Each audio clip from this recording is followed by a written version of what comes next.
ஆஸ்திரேலியாவுக்கு மனைவியுடன் தப்பியோடிய முன்னாள் ஜனாதிபதியின் மகன். அதிர்ச்சியில் ஐரோப்பா.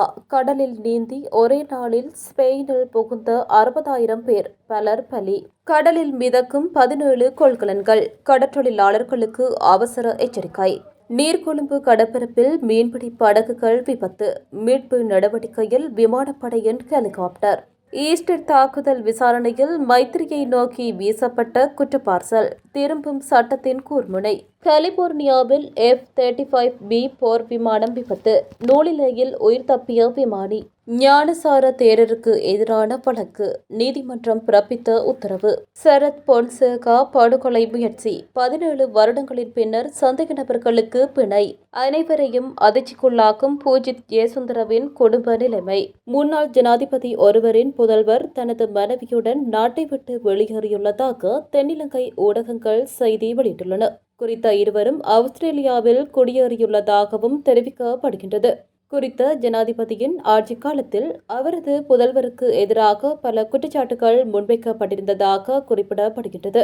இந்த நிலையில் முன்னாள் ஜனாதிபதியின் மகனுக்கு எதிராக சமகாலத்திலும் தற்போதைய அரசாங்கமும் விசாரணைகள் மேற்கொண்டு வருகின்றது. இவ்வாறான நிலையில் நாட்டிலிருந்து அவர் தப்பிச் சென்றுள்ளதாக குறித்த ஊடகங்கள் கோடிட்டு காட்டியுள்ளமை குறிப்பிடத்தக்கது. மொராக்கோவிலிருந்து தரை மற்றும் கடல் வழியாக ஸ்பெயினின் சியூட்டா எல்லைக்குள் நுழைய முயன்றதில் குறைந்தது 57 பேர் உயிரிழந்துள்ளனர். ஸ்பெயினுக்குள் நுழைய முயன்ற போது ஏற்பட்ட நெரிசல் மற்றும் கடலை கடந்து நீந்திச் செல்லும் முயற்சியின் போதே இவர்கள் உயிரிழந்ததாக அந்நாட்டு ஊடகங்கள் செய்தி வெளியிட்டுள்ளன. சம்பவத்தை அடுத்து தனது வட ஆப்பிரிக்க பகுதியான சியூட்டாவின் ஜனாதிபதி அங்கு இராணுவத்தையும் காவல்துறையையும் ஸ்பெயின் நிலைநிறுத்தியுள்ளதாக தெரிவித்துள்ளார். மனித கடத்தல் கும்பல்கள் இந்த நிலைமையை பயன்படுத்தி மக்களை சட்டவிரோதமாக எல்லை தாண்ட தூண்டியதாக ஸ்பெயின் பிரதமர் பெட்ரோ சாஞ்சஸ் கடுமையாக கண்டனம் தெரிவித்துள்ளார். சியூட்டா அல்லது மெலில்லாவை அடைய முயலும் போது கடலில் இடைமறிக்கப்படும் புலம்பெயர்ந்தோரை உடனடியாக மொராக்கோவுக்கு திருப்பி அனுப்ப முடியாது என்று இந்த மாத தொடக்கத்தில் ஸ்பெயினின் உச்சநீதிமன்றம் தீர்ப்பளித்தது. மனித கடத்தல் வலையமைப்புகள் அந்த தீர்ப்பை தங்களுக்கு சாதகமாக பயன்படுத்தி ஆவணமற்ற புலம்பெயர்ந்தோரின், குறிப்பாக இளைஞர்களின் வருகையை ஊக்குவிப்பதாக நம்புவதாக ஸ்பெயினின் உள்துறை அமைச்சகம் தெரிவித்துள்ளது. ஸ்பெயினில் உள்ள சியூட்டா தான் மொராக்கோவுக்கு அருகிலுள்ள எல்லைப் பகுதியாகும். முஸ்லிம் நாடான மொராக்காவில் வறுமை, வேலையின்மை போன்றவை காரணமாக ஏராளமானோர் புலம்பெயர்ந்து ஸ்பெயினுக்குள் வருகின்றனர். இதனிடையே மொராக்கோ நாட்டின் பானிடெக், பெலியோன் மற்றும் அதை சுற்றியுள்ள பகுதிகளில் இருந்து சுமார் 70,000 பேர் நேற்று முன்தினம் தரை மற்றும் கடல் வழியாக ஸ்பெயின் எல்லையான சியூட்டாவை நோக்கி ஒரே நாளில் குவிந்துவிட்டனர். நிலைமையை கட்டுப்படுத்த ஸ்பெயின் அரசு எல்லைப் பகுதியில் இராணுவ வீரர்களையும் காவல்துறையினரையும் அதிக அளவில் குவித்திருந்தது. மொராக்கோவிலிருந்து ஸ்பெயினின் சியூட்டா பகுதிக்குள் நுழைந்த சுமார் 60,000 ஏதிலிகளில் 50,000 பேர் தன்னார்வமாக மீண்டும் மொராக்கோவுக்கு திரும்பியுள்ளதாக சர்வதேச ஊடகங்கள் தெரிவித்துள்ளன. மேலும் மொராக்கோவிலிருந்து சியூட்டா வழியாக ஸ்பெயினுக்குள் நுழைவதை தடுக்க ஸ்பெயின் அரசு தீவிர கண்காணிப்பை ஏற்படுத்தியுள்ளது. கொழும்பு துறைமுகத்திற்கு மேற்கே சுமார் 17 கடல் மைல் தொலைவில் உள்ள கடற்பரப்பில் வர்த்தக கப்பலொன்றிலிருந்து 17 காலியான கொள்கலன்கள் கடலில் விழுந்து மிதந்து வருவதாக கடற்றொழில் மற்றும் நீரியல் வளங்கள் திணைக்களம் அறிவித்துள்ளது. இவ்விபத்து வட அட்சரேகை 654 மற்றும் கிழக்கு தீக்கரேகை 79-32 அருகிலுள்ள கடற்பரப்பில் இடம்பெற்றுள்ளது. தற்போதைய கடல் நீரோட்டத்தின் அடிப்படையில் இந்த கொள்கலன்கள் பேருவலை நீர்கொழும்பு வழியாக புத்தளம் வரை உள்ள கடலோர பகுதிகளை நோக்கி கரையொதுங்கும் சாத்தியம் அதிகமாக இருப்பதாக அதிகாரிகள் தெரிவித்துள்ளனர். இதனால் அந்த கடற்பகுதிகளில் மீன்பிடியில் ஈடுபட்டுள்ள பல நாள் மற்றும் சிறிய மீன்பிடி படகுகளும் மிகுந்த அவதானத்துடனும் எச்சரிக்கையுடனும் செயல்படுமாறு அறிவுறுத்தப்பட்டுள்ளன.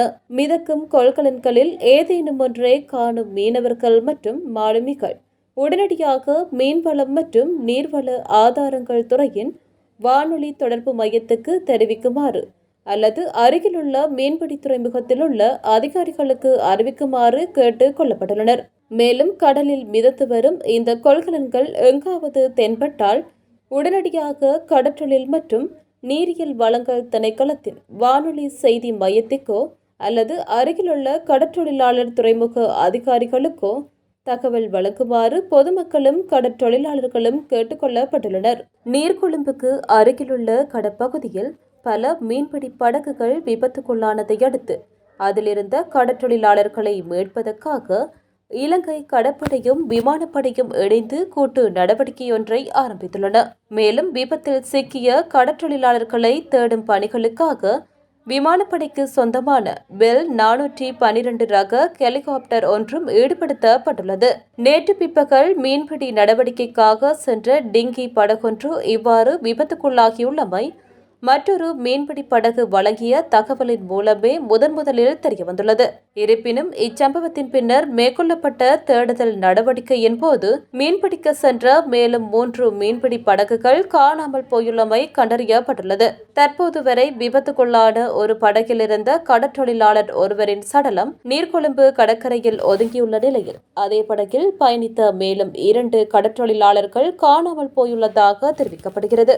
இதற்கமைய காணாமல் போன கடற்றொழிலாளர்களையும் படகுகளையும் தேடுவதற்காக கடற்படைக்கு சொந்தமான டோரா படகொன்று விசேட மூழ்கிச் செல்லும் அணியினருடன் கடற்பகுதிக்கு அனுப்பப்பட்டுள்ளது. அத்துடன் வான் மற்றும் கடற்படை பிரிவினர் இணைந்து தேடுதல் நடவடிக்கைகளை தொடர்ந்து முன்னெடுத்து வருகின்றமை குறிப்பிடத்தக்கது. 2019 உயிர்த்த ஞாயிறு தாக்குதல் வழக்கில் முன்னாள் காவல்துறை மா அதிபர் பூஜித் ஜெயசுந்தர, முன்னாள் பாதுகாப்பு செயலாளர் கேமசிறி பெர்னாண்டோ ஆகியோருக்கு கடந்த ஜூலை 31ஆம் திகதி கொழும்பு 3 அடங்கிய மேல் நீதிமன்றம் மரண தண்டனை விதித்ததை அடுத்து இந்த தேசிய சோகத்தின் விசாரணை இறுதிக்கட்டத்தை நெருங்கியுள்ளது. அனைத்து சாட்சியங்களும் வாக்குமூலங்களும் தற்போது முன்னாள் ஜனாதிபதி மைத்திரிபால சிறிசேனவை நோக்கியே திரும்பியுள்ளன. 268 அப்பாவி உயிர்களை பலி கொண்ட அந்த தாக்குதல் நடந்து 7 ஆண்டுகளுக்கு பின் இறுதி பொறுப்பாளி யார் என்ற கேள்விக்கு விடை காணும் நிலைக்கு நீதித்துறை வந்துள்ளது. 2019 முதல் 2026 வரை நடந்த விசாரணைகளில் மைத்திரி மீது முன்வைக்கப்பட்ட முக்கிய குற்றச்சாட்டுகள் வருமாறு: 2021 ஜனாதிபதி விசாரணை ஆணைக்குழு அறிக்கையின்படி 2018 அக்டோபர் முதல் தாக்குதல் நடந்த 2019 ஏப்ரல் வரை ஜனாதிபதி மைத்திரி தேசிய பாதுகாப்பு சபை கூட்டங்களை முறையாக கூட்டவில்லை. இதனால் இந்திய புலனாய்வு அமைப்பு வழங்கிய முக்கிய எச்சரிக்கைகள் கூட்டாக ஆராயப்படவில்லை. அப்போதைய பிரதமர் ரணில் விக்ரமசிங்கவை பாதுகாப்பு கூட்டங்களுக்கு அழைக்காமல் தவிர்த்தமையும் நிர்வாக கோளாறு என ஆணைக்குழு கண்டித்தது. தாக்குதலுக்கு 5 நாட்களுக்கு முன்னர் ஏப்ரல் 16ஆம் தேதி மைத்திரி தனிப்பட்ட பயணமாக சிங்கப்பூர் சென்றார். பாதுகாப்பு அமைச்சராகவும் இருந்த அவர் நாட்டை விட்டு வெளியேறும் போது பதில் அமைச்சரை நியமிக்கவில்லை. இது அரசியலமைப்புக்கு விரோதமான தேசிய பாதுகாப்பை அபாயத்தில் ஆழ்த்திய நிர்வாக பொறுப்பற்ற செயல் என 2021 ஆணைக்குழு அறிக்கை குறிப்பிடுகிறது.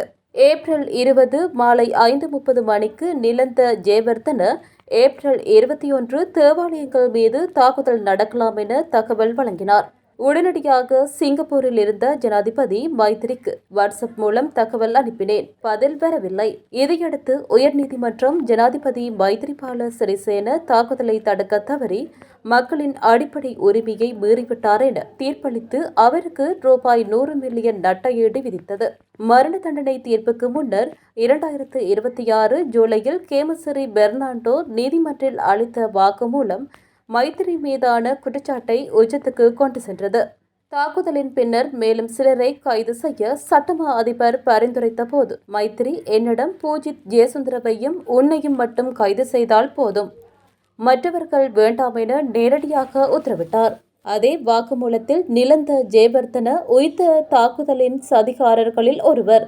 அவர் நேரடியாக ஜனாதிபதியின் கீழ் செயல்பட்டவர் எனவும் கேமசிறி குற்றம் சாட்டினார். 3 அடங்கிய மேல் நீதிமன்ற நீதிபதிகள் தமது தீர்ப்பில் இந்த வாக்குமூலங்கள் புதிய விசாரணைக்கு வழிவகுக்கும் என பகிரங்கமாக குறிப்பிட்டுள்ளனர். சட்டத்திரணி ஒருவர் கருத்து தெரிவிக்கையில், உயர்நீதிமன்றம் ஏற்கனவே சிவில் பொறுப்பை நிரூபித்துள்ளது. கடமை தவறுதல், நிர்வாக முறைகேடு, நீதிக்கு இடையூறு என குற்றவியல் விசாரணைக்கான அனைத்து அடிப்படைகளும் தற்போது தயாராக உள்ளன. கேமசிறி, நிலந்த, சிஐடி என அனைத்து சாட்சியங்களும் ஜனாதிபதியின் முடிவு என்ற ஒரே புள்ளியில் குவிகின்றன என தெரிவித்துள்ளார். 268 உயிர்களின் இறுதி பொறுப்பாளி யார் என்ற கேள்விக்கு அரசியல் தலைமையின் பங்கு விசாரிக்கப்படாமல் நீதி முழுமையடையாது என்பதே பாதிக்கப்பட்ட குடும்பங்களினதும் சட்ட சமூகத்தினதும் ஒருமித்த குரலாக உள்ளது. இந்த நிலையில் அடுத்த விசாரணை மைத்திரிபால சிறிசேனவை மையப்படுத்தியே இருக்கும் என்பது தெளிவாகியுள்ளமை குறிப்பிடத்தக்கது. அமெரிக்காவின் கலிபோர்னியா மாநிலத்தில் சான் டியாகோவில் உள்ள மிராமர் விமானப்படை தளத்திற்கு அருகே அமெரிக்க கடற்படையின் F-35B ஸ்டெல்த் போர் விமானம் நேற்று விபத்துக்குள்ளானது. குறித்த விமானம் விபத்துக்குள்ளானதற்கு முன்பே விமானி அவசரமாக வெளியே குதித்ததால் உயிர் தப்பியுள்ளார். அமெரிக்க கடற்படை வெளியிட்ட தகவலின்படி விமானி உயிருக்கு ஆபத்தில்லாத காயங்களுடன் மருத்துவமனைக்கு கொண்டு செல்லப்பட்டார் என கூறப்பட்டுள்ளது. இந்த நிலையில் நேரில் விபத்தை கண்ட பேட்லாட் என்பவர் 2 போர் விமானங்கள் தரையிறங்க முயன்றபோது முதலாவது பாதுகாப்பாக தரையிறங்கியதாகவும் இரண்டாவது திடீரென வேகத்தை இழந்து சுமார் 100 அடி உயரத்தில் இருந்தபோது விமானி வெளியேறியதாகவும் தெரிவித்தார். இதன் பின்னர் அந்த விமானம் ஓடுபாதை அருகே தரையில் மோதி வெடித்து சிதறியதாக மேலும் அவர் கூறினார். F-35B என்பது குறுகிய தூரத்தில் புறப்பட்டு செங்குத்தாக தரையிறங்கும் திறன் கொண்ட 5ஆம் தலைமுறை ஸ்டெல்த் போர் விமானமாகும். ஒரு F-35B விமானத்தின் மதிப்பு சுமார் 109 மில்லியன் அமெரிக்க டாலர் ஆகும். பாதுகாப்பு நிபுணர்கள் கூற்றுப்படி F-35 ரக விமானங்கள் உலகின் மிகவும் பாதுகாப்பான மற்றும் திறன்மிக்க போர் விமானங்களில் ஒன்றாக கருதப்படுகின்றன. 2015ஆம் ஆண்டு சேவையில் இணைக்கப்பட்டதிலிருந்து இந்த வகை விமானங்களில் ஏற்பட்ட விபத்துக்கள் ஒப்பீட்டளவில் குறைவாகவே உள்ளன. மேலும் இதற்கு முன் நிகழ்ந்த பெரும்பாலான F-35 விபத்துகளிலும் விமானிகள் பாதுகாப்பாக வெளியேறியுள்ளனர் என கூறியுள்ளனர். இஸ்லாமிய மார்க்கத்தை இழிவுபடுத்தும் வகையில் கருத்து வெளியிட்டதாக குற்றச்சாட்டில் பொதுபல சேனா அமைப்பின் பொதுச் செயலாளர் ஞானசார தேரருக்கு எதிராக தாக்கல் செய்யப்பட்டுள்ள வழக்கு தொடர்பில் நீதிமன்றம் உத்தரவொன்றை பிறப்பித்துள்ளது. அதன்படி குறித்த வழக்கை எதிர்வரும் செப்டம்பர் மாதம் 7ஆம் தேதி விசாரணைக்கு எடுக்குமாறு கொழும்பு மேல் நீதிமன்றம் உத்தரவிட்டுள்ளது. இவ்வழக்கு நேற்று கொழும்பு மேல் நீதிமன்ற நீதிபதி புத்திக சி ராகல முன்னிலையில் விசாரணைக்கு எடுத்துக் கொள்ளப்பட்டது. இதன்போது பிரதிவாதியான ஞானசார தேரர் சார்பில் முன்னிலையான சட்டத்திரணி அசோக வீரசூரிய நீதிமன்றில் விடயங்களை முன்வைக்கையில் இவ்வழக்கின் சாட்சியமாக பெயரிடப்பட்டுள்ள இருவட்டு ஒன்றை முறைப்பாட்டாளர்கள் இதுவரை தமக்கு வழங்கவில்லை. அத்துடன் இந்த வழக்கு தொடர்பாக சட்டமா அதிபருடன் கலந்துரையாடி இதனை விரைவாக முடிவுக்கு கொண்டுவர எதிர்பார்ப்பதாகவும் அதற்கமைய சட்டமா அதிபருடன் கலந்துரையாடலை மேற்கொண்டு அதன் முன்னேற்றத்தை அறிவிப்பதற்கு திகதியொன்றை வழங்குமாறும் சட்டத்திரணி நீதிமன்றை கேட்டுக்கொண்டார். முன்வைக்கப்பட்ட விடயங்களை ஆராய்ந்த மேல் நீதிமன்ற நீதிபதி இவ்வழக்குடன் தொடர்புடைய இருவட்டை அடுத்த வழக்கு திகதிக்கு முன்னதாக பிரதிவாதிகள் தரப்புக்கு நிச்சயமாக வழங்கி வைக்குமாறு அரச சட்டத்திரணிக்கு உத்தரவிட்டார். அதனைத் தொடர்ந்து இந்த நடவடிக்கைகளின் முன்னேற்றத்தை ஆராய்வதற்காக வழக்கினை செப்டம்பர் மாதம் 7ஆம் தேதிக்கு ஒத்திவைத்து மேல் நீதிமன்ற நீதிபதி உத்தரவிட்டமை குறிப்பிடத்தக்கது. 17 ஆண்டுகளுக்கு பிறகு முன்னாள் இராணுவ தளபதி சரத் பொன்சேகாவை படுகொலை செய்வதற்காக விடுதலை புலிகளில் நடத்தியதாக கூறப்படும் தற்கொலை தாக்குதலுக்கு உதவியதாகவும் உடந்தையாக இருந்ததாகவும் குற்றம் சாட்டப்பட்டு விளக்கமறியலில் வைக்கப்பட்டிருந்த 2 சந்தேக நபர்களுக்கு கொழும்பு மேல் நீதிமன்றம் பிணை வழங்கியுள்ளது. கொழும்பு மேல் நீதிமன்ற நீதிபதி புத்தி சி ராகல நேற்று முன்தினம் இந்த உத்தரவை பிறப்பித்துள்ளார். இருப்பினும் நீதிமன்றம் விதித்த பிணை நிபந்தனைகளை பூர்த்தி செய்ய முடியாததால் 2 பிரதிவாதிகளையும் தொடர்ந்து விளக்கமறியலில் வைக்குமாறு நீதிபதி உத்தரவிட்டுள்ளார். பிரதிவாதிகளுக்கு தலா ரூபா 2 லட்சம் ரொக்க பிணையும் தலா ரூபா 5 லட்சம் மதிப்பிலான 4 சரீர பிணைகளும் விதிக்கப்பட்டுள்ளன. எனினும் அவர்களால் இந்த தொகையையும் பிணையாளர்களையும் சமர்ப்பிக்க முடியாமல் போயுள்ளது. பிணை நிபந்தனைகளின்படி அவர்கள் ஒவ்வொரு மாதமும் 2வது மற்றும் 4வது ஞாயிற்றுக்கிழமை காலையில் பயங்கரவாத தடுப்பு பிரிவில் முன்னிலையாக வேண்டும் என்றும் அவர்களின் வெளிநாட்டு கடவுச்சீட்டுகளை பறிமுதல் செய்யவும் உத்தரவிடப்பட்டுள்ளது. முன்னாள் விடுதலை புலிகள் உறுப்பினர்கள் என கூறப்படும் சண்முகலிங்கம் சூரியகுமார் மற்றும் தம்பையா பிரகாஷ் என்ற தனுஷ் ஆகிய இருவருக்குமே இந்த பிணை வழங்கப்பட்டுள்ளது. 17 ஆண்டுகள் நீண்ட காலமாக விளக்கமறியலில் இருப்பதை சுட்டிக்காட்டி பிரதிவாதிகள் மேல்முறையீட்டு நீதிமன்றத்தில் மனு தாக்கல் செய்திருந்ததன் அடிப்படையிலேயே மேல் நீதிமன்றம் இந்த உத்தரவை பிறப்பித்துள்ளது. பிரதிவாதிகள் மீது சுமத்தப்பட்டுள்ள குற்றச்சாட்டுகளுக்கு அதிகபட்சமாக 20 ஆண்டுகள் வரை சிறை தண்டனை விதிக்கப்பட வாய்ப்புள்ளது. கடந்த 2006ஆம் ஆண்டு ஏப்ரல் 25ஆம் தேதி கொழும்பு இராணுவ தலைமையகத்தின் நுழைவாயிலுக்கு அருகே துர்கா என்ற விடுதலை புலிகள் உறுப்பினரால் இத்தாக்குதல் நடத்தப்பட்டதாக கூறப்படுகிறது.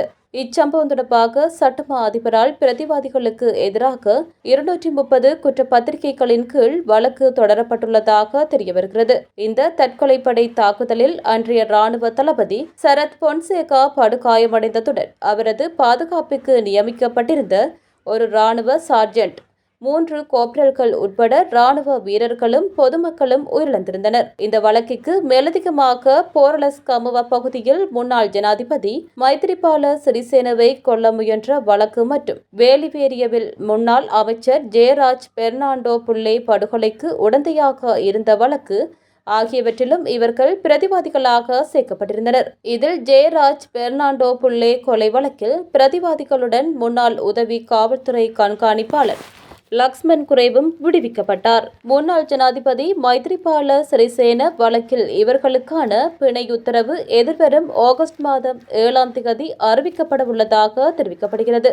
இந்த வழக்கின் முக்கிய குற்றவாளியான செல்வராசா கிருபாகரன் என்ற போரிஸ் வேறொரு வழக்கில் சிறை தண்டனை அனுபவித்து வருவதால் அவருக்கு பிணை வழங்கப்படவில்லை என்று கூறப்படுகிறது. இவ்வழக்கில் அரசு தரப்பில் சிரேஷ்ட பிரதி சொலிசிட்டர் ஜெனரல் லக்மாலி கருணாநாயக்க முன்னிலையாகியுள்ளதுடன் பிரதிவாதிகள் சார்பில் சட்டத்தரணி சுரங்க பண்டார மற்றும் சட்டத்தரணி ஆர்னோல்ட் பிரியந்தன் அடங்கிய சட்டத்தரணிகள் குழு முன்னிலையாகியுள்ளது. உயிர்த்த ஞாயிறு குண்டு தாக்குதலை தடுக்க தவறிய குற்றச்சாட்டுக்காக நேற்று முன்னாள் போலீஸ் மா அதிபர் பூஜித் ஜெயசுந்தரவுக்கு மரண தண்டனை விதிக்கப்பட்டது. குறித்த வழக்கில் பூஜித் ஜெயசுந்தர சார்பில் முன்னிலையான சட்டத்தரணி ரோஷன் தேகிவல பூஜித் ஜெயசுந்தர தெரிவித்த கருத்துக்கள் பலரை சோகத்தில் ஆழ்த்தியுள்ளது. பூஜித் ஜெயசுந்தர வாடகை வீட்டிலே மனைவி மற்றும் 2 பிள்ளைகளுடன் வசித்து வருகிறார். 35 வருடங்கள் போலீஸ் சேவையில் பணியாற்றியதோடு இந்த சந்தர்ப்பத்தில் அவருக்கு எதிராக பல வழக்குகள் நிலுவையில் உள்ளன. 290 வழக்குகளில் அடிப்படை உரிமை மீறல் வழக்குகளுக்காக பல லட்சம் ரூபாய்களை அவர் நஷ்ட ஈடாக செலுத்தியுள்ளார் என்று சட்டத்தரணி ரோஷன் தெகிவல சுட்டிக்காட்டினார். பூஜித் ஜெயசுந்தர சோகத்துடனும் விரக்தியுடனும் உரையாற்றிய போது, நான் ஒருபோதும் எந்த ஒரு மனிதனையும் கொன்றதில்லை. மனிதர்களை கொல்ல வேண்டும் என்ற எண்ணம் கூட எனக்கு எழுந்ததில்லை. நான் நம்பும் மதத்தின் நம்பிக்கைகளின்படி இது எனது பூர்வ ஜென்ம கர்ம காரணமாகவே நிகழ்ந்தது. நான் போலீஸ் சேவையில் இணைந்த நாள் முதல் பொதுமக்களுக்காகவும் போலீஸ் திணைக்களத்துக்காகவுமே அர்ப்பணித்து சேவையாற்றினேன். இந்த சம்பவத்துடன் பல பிரச்சனைகளுக்கு முகம் கொடுத்தேன். போலீஸ் மா அதிபர் பதவியிலிருந்து என்னை சட்டபூர்வமாக நீக்கவில்லை. அதுக்கு எதிராக தாக்கல் செய்யப்பட்ட அடிப்படை உரிமை மனு மீதான விசாரணைக்கு 4 ஆண்டுகள் எடுத்ததாகவும் கூறினார். இறுதியில் சட்டத்தரணியின் ஆலோசனையின் பேரில் வழக்கை விலக்கிக் கொண்டதாக குறிப்பிட்டார். இதனால் தான் மன அழுத்தத்தில் இருந்ததாகவும் FR வழக்குகளுக்கு அமைவாக நஷ்ட ஈடு செலுத்த வேண்டியிருந்தது. பல வழக்குகள் நிலுவையில் உள்ளதாகவும் தெரிவித்தார். எதிர்காலத்திலும் எவருக்கும் எந்தவொரு தவறையும் செய்யாத தனக்கு இவ்வாறு நேர்ந்துள்ளதாகவும் தனது வயதையும் தற்போதைய ஆதரவற்ற நிலையையும் கருத்தில் கொண்டு பொருத்தமான தீர்ப்பை வழங்குமாறும் அவர் மன்றாடி கேட்டுக்கொண்டார். இது போன்ற மேலும் பல செய்திகளை அறிந்து கொள்ள TVN லங்கா சேனலினை சப்ஸ்கிரைப் செய்து பக்கத்தில் இருக்க பெல் ஐக்கனையும் கிளிக் பண்ணி வச்சுருங்க. அப்போ தான் நாங்கள் போடுற அப்டேட் உடனே உங்கள்கிட்ட வந்து சேரக்கூடியதாக இருக்கும்.